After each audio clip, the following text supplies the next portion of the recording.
Ada lagi nih yang berubah namanya dari Sonic Memory menjadi Sonji Memory.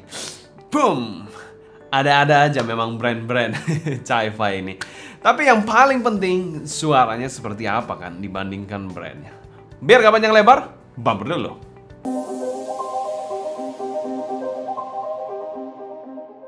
Halo semua, selamat datang di channel Sound Dikit bersama dengan saya Sebastian. Seperti biasa akan sharing info dan racun mengenai dunia personal audio, baik itu audio portable ataupun desktop audio. Brand yang tidak asing sebenarnya, Sonic Memory, sekarang namanya jadi Sonji Memory. Ya mungkin ada faktor-faktor yang terjadi, ya mungkin faktor legal, faktor hak cipta, faktor merek dan kawan-kawan, saya juga nggak ngerti ya. Tapi mereka berubah namanya dari Sonic Memory menjadi plesetannya Sonji Memory. Agak lucu aja sih menurut saya. Tapi ya sudahlah, nama brand-brand mereka, urusan-urusan mereka. Dan yang paling penting adalah barangnya kan. Yes, barang Sonji Memory kali ini, ya mungkin kalau saya salah ngomong Sonic Memory ya maafkan juga ya, karena memang agak mirip-mirip juga ya. Di SM1 Lite adalah seri budget dari Sonji Memory kali ini, yang akan kita bahas sama-sama di video kali ini. Untuk drivernya sendiri masih menggunakan single dynamic driver 10mm, driver yang bisa dikategorikan cukup generik di inner monitor pada umumnya. Untuk kabelnya kalian gak perlu ragukan, ya sudah menggunakan dual pin universal cable. Tapi sayangnya pinnya ini agak aneh ya. Mungkin untuk mengakomodir fittingnya, jadi pinnya ini agak terlalu panjang menurut saya. Nanti kalian lihat sendiri nanti di build quality-nya. Untuk sensitivitasnya ada di angka 103 dB dengan impedance 16 ohm ya di inner monitor satu ini. Dan kita mau teks berat untuk Sencana Audio sebagai sponsor video review kali ini. Semua link pembelian saya taruh di kolom deskripsi di bawah buat kalian yang tertarik. Dan 100% review ini adalah opini pribadi saya. Selanjutnya kita bahas packaging dari inner monitor satu ini. Untuk packagingnya pernah kita bahas pada video terpisah, kalian bisa cek aja di link di atas ya buat lihat sensasi lengkap dari unboxing inner monitor satu ini.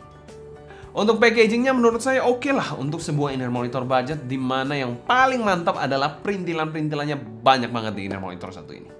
Di dalamnya sendiri tentu saja ada inner monitor cable, lalu pouch seperti ini, ada 4 pasang air tips, ada USB-C untuk adapternya 35 ke USB-C, ada juga manual book, lalu perintilannya ini ada 6 sound dampener dan 6 sound filter yang bisa kalian gonta-ganti sebenarnya di inner monitornya untuk mendapatkan tuning yang mungkin berbeda dibandingkan tuning bawaannya. Dan secara umum kami berikan skor A solid untuk packaging dari inner monitor satu ini. Packaging yang perintilannya memuaskan banget untuk kelas budget. Selanjutnya kita bahas build quality dari inner monitor satu ini. Oke, build sendiri dari housingnya inner monitor satu ini menggunakan bahan plastik ya, dengan housing transparan dan aksen biru pada dynamic drivernya memberikan kesan yang keren ya di inner monitor satu ini. Dan terdapat satu fan hole di dekat nozzle-nya di sini ya. Kalian bisa lihat ada fan hole-nya satu dekat nozzle-nya di sini. Untuk nozzle-nya sendiri berbahan metal atau mungkin ini bahannya plastik yang di coating silver ya. Kenapa saya bilang seperti itu? Karena nggak dingin, biasanya agak dingin-dingin, tapi ini nggak terlalu dingin-dingin gimana gitu ya. Mungkin coating aja, mungkin saya nggak tahu ya. Dan nozzle-nya ini bisa dikategorikan nozzle yang agak sedikit miring ya. Dengan diameter kita akan ukur sama sekitar 6 mm lebih untuk bagian terluar dari nozzle-nya ini ya. Mungkin bagian dalamnya cuma 6 mm, yang bagian atasnya ini 6,4 ya, toleransi plus minus 1 lah untuk nozzle-nya ini. Jadi cukup besar ya nozzle-nya ini ya. Nozzle-nya bisa dikategorikan nozzle yang agak panjang juga, sudah ada lip serta filternya seperti ini ya. Sedangkan untuk bagian faceplate-nya ini cantik banget dengan bahan reflektif seperti kaca gitu, tapi ya minusnya fingerprint ya, ini sudah kotor ya di sini. Karena memang kaca-kaca gitu. Keren awalnya, tapi setelah dipegang burik banget. Aduh ya begitulah. Di sini sebenarnya menarik ya, kita lap dulu aja biar kelihatan kinclongnya ya. Nah, kalau udah dilap gini kan lebih keren ya. Di sini ada motif Sonji Memory-nya, logonya di bagian bawah juga seperti ini. Ya, sebenarnya saya suka sih desain seperti ini, tapi memang minusnya cepat kotor aja sih. Bentuk housingnya juga unik ya. Kalian lihat sendiri bentuknya mirip seperti wajik gitu bentuknya.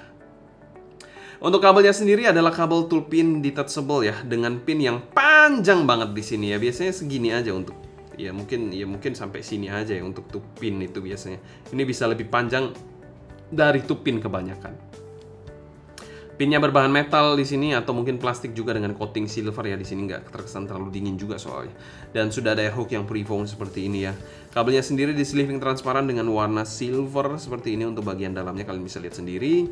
Dan kabelnya adalah silver plated OFC cable ya. Untuk chain slidernya di sini bahannya plastik dengan splitter di sini bahannya metal ya, agak lebih dingin di sini terasanya.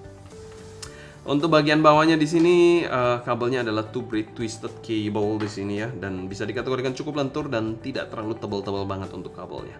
Untuk jacknya sendiri adalah shape plug ya, jack 3,5 meter dengan bahan ya mungkin di sini metal sih, agak dingin soalnya.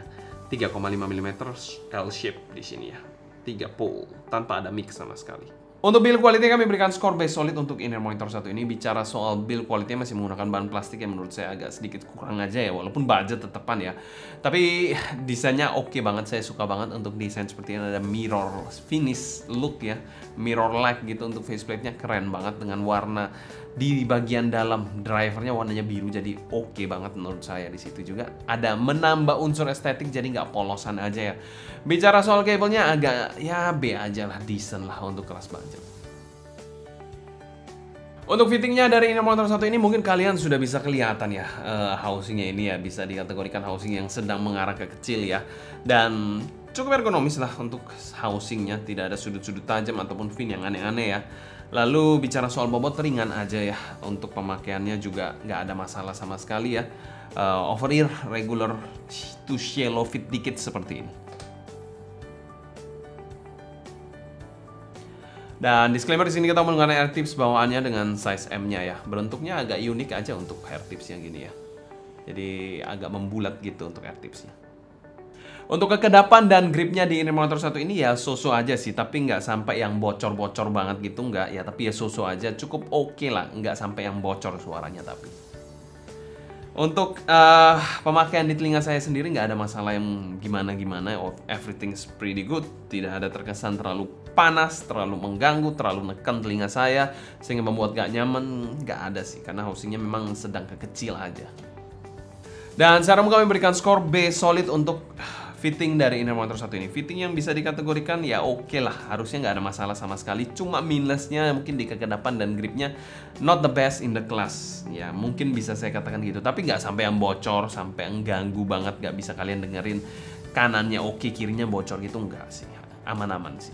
Tapi ya kayak kekedapan dan gripnya masih harusnya bisa diimprove lagi biar terasa lebih safe dan lebih snack tapi nggak neken.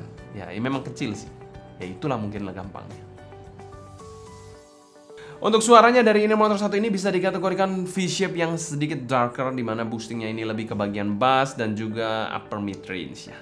Untuk di drive menggunakan smartphone menurut saya masih bisa-bisa aja ya, walaupun mungkin nggak terlalu sensitif banget, tapi masih oke-oke aja sih.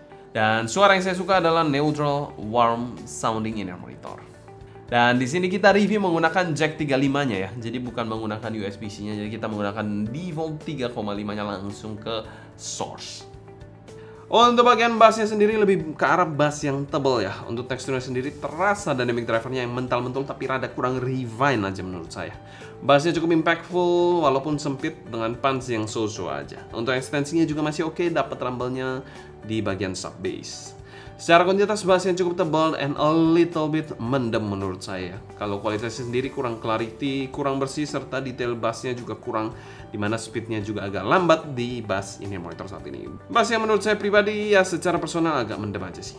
Untuk midnya posisinya mundur ya di sini ya. Untuk male vokalnya terasa kurang berbobot dikit, cuma presentasinya cukup effortless, ngalun tanpa kesan mendem ya di sini ya. Untuk detail dan artikulasinya juga pretty decent dengan sedikit sentuhan warm pada male vokalnya yang saya oke sih. Untuk female vokalnya rada warmer juga, presentasinya sih aman, terkontrol, clarity dan detailnya juga decent tanpa terkesan mendem seperti bagian bassnya. Mungkin sedikit kurang dinamis saja, jadi pas teriak-teriak itu kayak di-cut aja gitu, jadi kurang dapat sensasi teriak-teriaknya. Untuk shoutingnya di sini juga cukup terkontrol lah. Selain itu presentasi instrumennya rada in the background, kurang ter-highlight, dan ini merupakan mid yang overall cukup aman sih. Oke, untuk bagian treble-nya ini kayak di ghosting ya. Jadi pada intinya treble-nya aman, terkontrol, dan nyaris hilang tanpa ada kabar. super halus banget dan gak ada energinya sama sekali, letoy banget lah intinya. Jadi buat yang sensitif harusnya oke, suka banget ya di sini. Tapi buat yang treble head tentu akan kecewa banget di sini. Simbol crashnya juga tidak ada definition dan stringnya nggak ada sama sekali di sini ya. Untuk violinnya teksturnya sedikit kurang dan kurang rapi juga di inner monitor satu ini. Detail dan ekstensinya jelas kurang banget di inner monitor satu ini juga. Sibilance pada lagu Code Cool itu positifnya ya, aman di sini ya. Dan serasa tidak pernah eksis aja. Dan secara keseluruhan tonalitas dari SM1 Lite ini kami berikan skor B- untuk tonalnya. Secara tonal mid-nya yang paling cakep, untuk bass dan treble-nya rada-rada mendems club. Ya mungkin itu gambaran dari saya. Selain kita bahas teknikalitas dari in-ear monitor satu ini. Presentasi dari in-ear monitor satu ini presentasi yang jelas nggak balance ya. Dia rada-rada V-shape yang agak darkish, nyantai gitu suaranya. Untuk timbernya menurut saya timber yang kurang oke ya. Terutama bagian treble-nya agak sedikit kurang aja di situ. Untuk soundstage-nya dia terkesan sempit ya, walaupun ada sedikit kesan depth-nya, tingginya pun B aja ya. Jadi ya simply 3D yang nggak gimana-gimana, nggak spesial sama sekali lah. Untuk detailnya juga jelas kurang banget, kurang dapet micro detail remah-remah dari setiap detail lagunya itu. Kayak biasanya bisa didengerin pada inner monitor tertentu, di sini agak sedikit terlalu apa ya, mendem gitu ya, mungkin ya bisa dikategorikan seperti itu. Untuk clarity-nya pun menurut saya agak sedikit kurang bersaing dengan inner monitor budget di kelas harganya, di mana overall resolution-nya masih kalah jika dibandingkan inner monitor di price range yang sama. Untuk separasi imaging dan positioning, separasi ini nggak terlalu bagus ya di sini ya. Untuk imagingnya juga susu aja di sini dengan gambaran middle agak back row dikit, dengan positioning yang agak kabur, jadi nggak, agak kayak dikasih kabut gitu, jadi kita nggak bisa pinpoint dengan pasti arah suaranya dari mana. Ya, itu mungkin gambaran gampangnya untuk inner monitor satu ini. Dan secara umum kami berikan skor C aja untuk teknikalitas dari inner monitor satu ini. Selanjutnya kita bahas pro and cons dari inner monitor satu ini. Cons dari inner monitor satu ini, suaranya agak sedikit kurang aja menurut saya overall, baik itu tonal maupun teknisnya kurang memuaskan saya. Ya mungkin kalian ada yang suka juga, kalian coba sendiri aja. Cons yang kedua yaitu bodinya masih dari plastik ya. Ya inner monitor budget memang banyak yang dari plastik, tapi saya lebih prefer resin ataupun metal, bisa lah ya. Kaset ZX aja bisa kok. Untuk pro-nya ada USB-C di paket penjualannya dan perintilan-perintilannya banyak banget di paket penjualan inner monitor satu ini. Dan untuk value for money-nya di angka 200 ribuan, kami masukkan pada kategori sedikit over value dan kami berikan skor C+ aja sih untuk inner monitor satu ini. Kesimpulan, salah satu inner monitor yang rada niche lagi dengan treble yang roll off. Jadi bisa kalian yang mungkinnya kupingnya bright atau treble head bilang ini mendem Pak Bos. Ya bisa aja sih sebenarnya. Cuma kalau kalian yang super sensitif mungkin bisa mencoba inner monitor satu ini, mungkin akan cocok dengan kalian, siapa yang tahu. Mungkin sekian dulu sharing saya mengenai Sonji Meori SM1 Lite ini. Kalau kalian suka jangan lupa subscribe, klik tombol like, follow Instagram, TikTok, dan Discord kita Sound Dignity, agar kalian tidak ketinggalan update terbaru mengenai dunia portable dan desktop audio. Jangan lupa juga bulan Oktober, tanggal 12 Oktober tepatnya, kita akan ada event antara audio and keyboard. Buat kalian yang salah satunya belum pernah kilaf, belum pernah coba-cobalah dua-duanya kali ini ya. Kapan lagi ya ada event cross community seperti ini? Nah, cuma di Sound Dignity yang bisa. Dan tentunya support dari teman-teman lainnya. Jadi pastikan kalau kalian di Surabaya jangan lewatkan event kali ini. Mantap harusnya. Mungkin sekian dulu untuk video kali ini. Saya Sebastian dari Sound Dignity, pamit undur diri. Sampai jumpa di video berikutnya. Happy listening, stay healthy, and ciao.